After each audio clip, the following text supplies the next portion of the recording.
আল্লাহ বুঝাতে চাইলেন নবী কাফেরদের কথায় কান দিবেন না।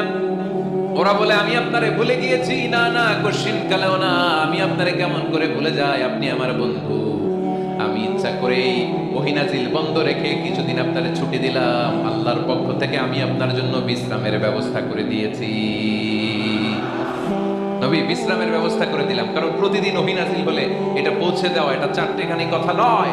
ওহির বাণী এটা কোনো মন্ত্রীর বাণী না, ওহির বাণী এটা কোনো প্রেসিডেন্টের বাণী না, ওহির বাণী প্রধানমন্ত্রীর বাণী না, ওহির বাণী রাজা বাদশার বাণী নয়। ওহির বাণী আমাদের কাছে পাঠিয়েছে কে? এই কালামুল্লাহ মাজিদের ওজন আছে না নাই? আল্লাহ বললেন এই নবী গো, কোরআনের বাণী এটা হালকা কোনো বাণী নয়, এটা ভারী একটা বাণী। এই বাণী যদি আমি সাগরে নাজিল করতাম, এই কোরআনের বাণী যদি আমি জঙ্গলে নাজিল করতাম, আর এই কোরআনের বাণী যদি আমি পাহাড়ের মধ্যে নাজিল করতাম, কোরআনের ভারে বড় বড় পাহাড় মুহূর্তের মধ্যে ভেঙে চড়ে খান খান হয়ে যেত। নবী হে, এই কোরআনকে আপনার উপর নাজিল না করে যদি আমি হিমালয় পাহাড় মাউন্ট এভারেস্টের উপর নাজিল করতাম, আমেরিকার আলাস্কা মাউন্টেন রেঞ্জের উপর নাজিল করতাম, ইউরোপের আল্পস পর্বতমালায় নাজিল করতাম, আমি যদি বড় বড় তুর পাহাড়ের উপর নাজিল করতাম, আপনি দেখতেন কোরআনের ভারে পাহাড়গুলো ভেঙে চুড়ে খান খান হয়ে গিয়েছে। তার মানে কোরআনের ওজন আছে না নাই? কোরআনের বাণী কি পাতলা, হালকা না ভারী? সবাই বলুন, হালকা না ভারী? কতটা ভারী? রাসূল সাল্লাল্লাহু আলাইহি ওয়াসাল্লাম যখন ওটের উপর বসে থাকতেন, তখন কোরআনের আয়াত নাযিল হলে ওটের পা মাটির মধ্যে দেবে যেত। ঘোড়ার উপর যখন বসে থাকতেন, তখন কোরআনের আয়াত নাযিল হলে ঘোড়া মাটিতে বসে যেত।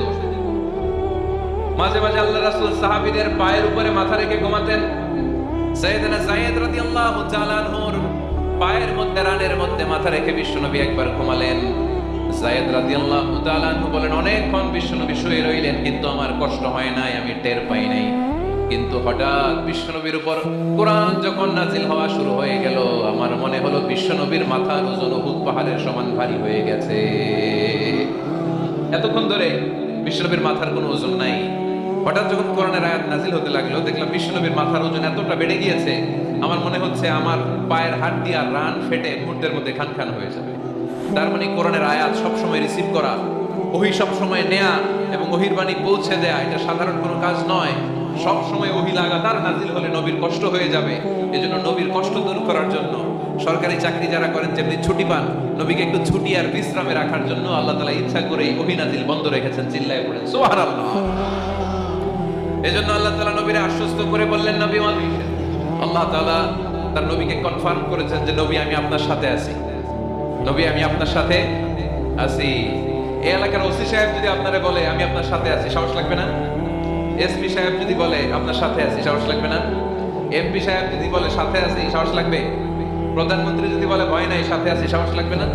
ডোনাল্ড ট্রাম্প যদি বলে ভয় নাই, সাথে আছি, সাহস লাগবে? আর রাজাদিরাজ মালিকুল আমলাক, গোটা বিশ্বের সব রাজাদের রাজা মহারাজা আল্লাহ যদি বলে সাথে আছি, সাহস লাগে কি লাগে না? বিশ্বনবীরে সাহস জোগালেন। পরের দিনটা আয়াতে আল্লাহ তাআলা নবীরে বললেন, নবী ভয় নাই, never lose hope, never give up, never be frustrated, আর হতাশ হবেন না, আমি আপনার সাথে আছি। চিল্লায়ে পড়েন সুবহানাল্লাহ। তারপরের দিন আয়াতে দিলেন তিনটা রিমাইন্ডার, নবী আপনারে কি কি নিয়ামত দিয়েছি শুনেন, এগুলো মনে রাখেন, ভুলে যায় না। আর সর্বশেষ তিনটা আয়াতে তিনটা ওয়ার্ক প্ল্যানস মানে গাইডলাইন, কর্মসূচি দিয়ে আল্লাহ সূরাটারে শেষ করেছেন। পড়েন আলহামদুলিল্লাহ। দুইবার যখন আল্লাহ শপথ করলেন, আলোর শপথ, অন্ধকারের শপথ, তারপর আল্লাহ কনফার্মেশন করে বললেন, নবী মা ওয়াদ্দাআকা রাব্বুকা ওয়া মা ক্বালা, নবী হে আমি আপনারে ভুলি নাই, আমি আপনারে ছাড়ি নাই। কাফেররা বলে আমি আপনারে ভুলে গেছি, আমি আপনার উপর রাগ করেছি, তাই আপনার উপর কোরআন নাজিল করি না। কথাটা কিন্তু ঠিক না। আমি আপনারে ভালোবাসি, মহব্বত করি, ইচ্ছা করে আপনারে ছুটি দেওয়ার জন্য, কয়েকদিন বিশ্রামে রাখার জন্য ইচ্ছা করেই কোরআন নাজিল বন্ধ রেখেছি। কাফেরদের কথার জবাবে তিনি বলছেন, না আমি আপনারে ভুলি নাই, আমি আপনার সাথে আছি। সুবহানাল্লাহ পড়েন। সাথে আছে কে? আরো জোরে বলেন। রাস্তায় হঠাৎ অ্যাক্সিডেন্ট হয়ে গেছে, বাঁচাবে কে? বলতে হবে সাথে আছে কে?